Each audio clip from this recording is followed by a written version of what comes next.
নাকি জেরাই খান পান্নাকে ডেকে সরাসরি প্রসিকিউশনের তরফে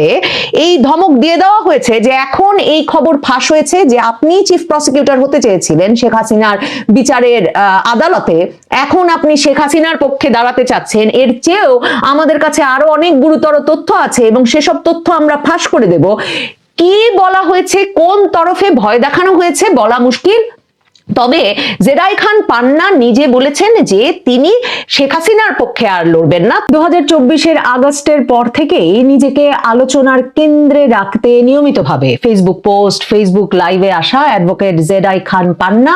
আবারও একটা নাটক করেছেন। 4 দিন আগে তিনি ঘোষণা দিয়েছিলেন যে গুম সংক্রান্ত দুটো মামলায় তিনি শেখ হাসিনার পক্ষে আইনি লড়াই লড়তে চান রাষ্ট্রপক্ষ নিযুক্ত আসামি পক্ষের আইনজীবী হিসেবে, মানে স্টেট ডিফেন্স লয়ার হিসেবে। তখন থেকেই প্রশ্ন উঠেছিল যে জেরাই খান পান্না শেখ হাসিনার পক্ষে লড়তে এই উৎসাহ কেন দেখাচ্ছেন। কারণ শেখ হাসিনা এই আদালতকে ক্যাঙ্গারু আদালত, সাজানো আদালত, রাজনৈতিক প্রতিশোধের আদালত হিসেবে অভিহিত করেছেন আন্তর্জাতিক সংবাদ মাধ্যমের কাছে স্পষ্টতই, এবং আওয়ামী লীগ একে একটা সাজানো রাজনৈতিক উদ্দেশ্য প্রণোদিত বিচার কার্য হিসেবে চিহ্নিত করে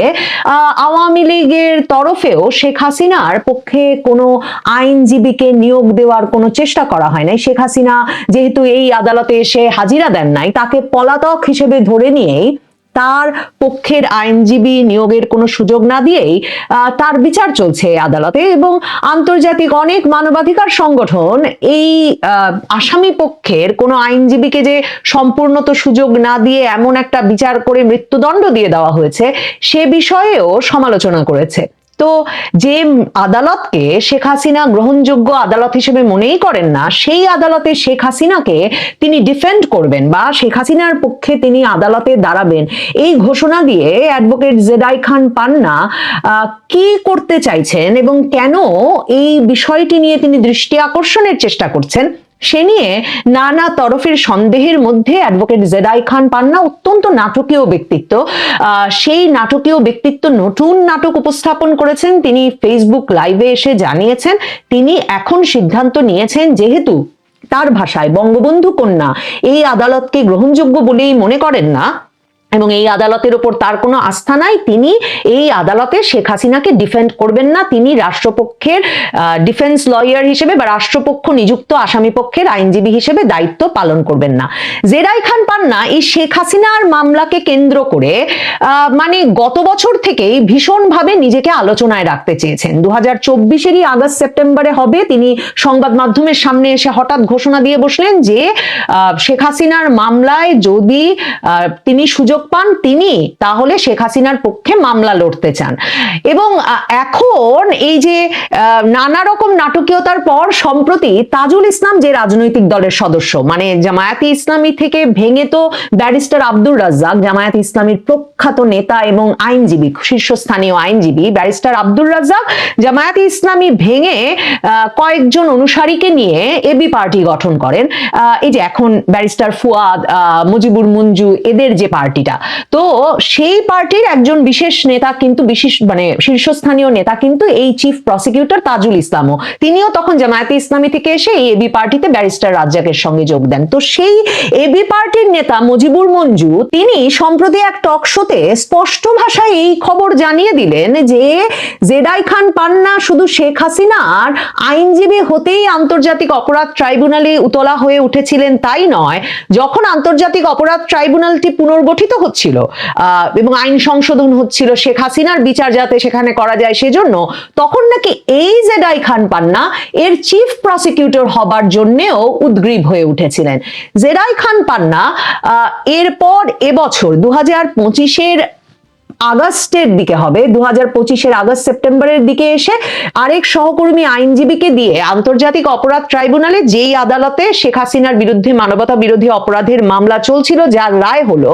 সেই আদালতে তিনি শেখ হাসিনার পক্ষে লড়তে চান এমন একটা আবেদন পেশ করেন। এবং সেখানে আবার ইন্টারেস্টিং হচ্ছে সেই আবেদনটি জেরাই খান পান্নার হয়ে আদালতে পেশ করেন যে আইনজীবী, তার নাম নাজনীন নাহার। এই অ্যাডভোকেট নাজনীন নাহারকে কিন্তু গুমের মামলায় জিয়াউল আহসানের আইনজীবী হিসেবে তিনি যখন তার একটা উদ্বেগের কথা সম্প্রতি আদালতে, আন্তর্জাতিক অপরাধ ট্রাইব্যুনালে, ওই গোলাম মুর্তুজা মজুমদারের আদালতেই পেশ করতে গেছেন, তখন চিফ প্রসিকিউটর তাজুল তাকে এমন ধমকানো ধমকেছেন যে রীতিমতো এটা সংবাদ শিরোনাম হয়েছে সকল শীর্ষস্থানীয় সংবাদ মাধ্যমে, যে চিফ প্রসিকিউটর তাজুল ইসলাম আসামি পক্ষের একজন আইনজীবী, গুমের মামলার আসামি মেজর জেনারেল জিয়াউল আহসান, তার আইনজীবী নাজনীন নাহারকে বলেছেন আপনার বিরুদ্ধেও অনেক অভিযোগ পাচ্ছি, আপনি বেশি কথা আদালতে বললে আপনাকেও আসামি করে দেওয়া হবে এবং রীতিমতো আপনি চুপ করুন, আপনি বেশি কথা বলেন, আপনি জোরে কথা বলেন থেকে শুরু করে ধমকের পর ধমক দিয়ে তাজুল ইসলাম একটা এমন ভয়ের পরিবেশ তৈরি করেছেন আন্তর্জাতিক অপরাধ ট্রাইব্যুনালে গোলাম মুর্তুজা মজুমদার, মানে যে বিচারপতি শেখ হাসিনার মৃত্যুদণ্ড দিলেন তারই আরেক আদালতে, যে সেটা শুধু সংবাদ শিরোনাম হয়েছে তাই নয়, ডেভিড বার্গম্যান, কামাল হোসেনের মেয়ের জামাই, সারা হোসেনের স্বামী ডেভিড বার্গম্যান, যিনি আন্তর্জাতিক অপরাধ ট্রাইব্যুনালকে গভীরভাবে পর্যবেক্ষণ করেন এবং যার মূল ইন্টারেস্টের জায়গায় বাংলাদেশের রাজনীতি এবং আন্তর্জাতিক অপরাধ ট্রাইব্যুনাল, তিনি পর্যন্ত এরকম একটা নিবন্ধ লিখে ফেলতে বাধ্য হয়েছেন যে চিফ প্রসিকিউটর তাজুল যে ব্যবহার আইনজীবীদের সঙ্গে করছেন আদালতে সেটা ঠিক হচ্ছে না। চিফ প্রসিকিউটর তাজুল শুধু যে এই একটা আদালতে, আন্তর্জাতিক অপরাধ ট্রাইব্যুনালের একটা আদালতে যে শুধু এরকম ধমকাধমকি করেছেন প্রসিকিউশন টিমের সদস্যরা আসামি পক্ষের আইনজীবীকে তাই নয়, এরও কয়েকদিন আগে খবর বেরিয়ে আসে যে আরেক আদালতে, আন্তর্জাতিক অপরাধ ট্রাইব্যুনালের আরেক বিচারপতির আদালতে, যেখানে বিচার চলছিল আশুলিয়ায় পুলিশের ছাত্র জনতাকে হত্যা এবং মৃতদেহ পুড়িয়ে ফেলার অভিযোগে, সেখানে যখন রাষ্ট্র নিযুক্ত আসামি পক্ষের আইনজীবী বলেছেন যে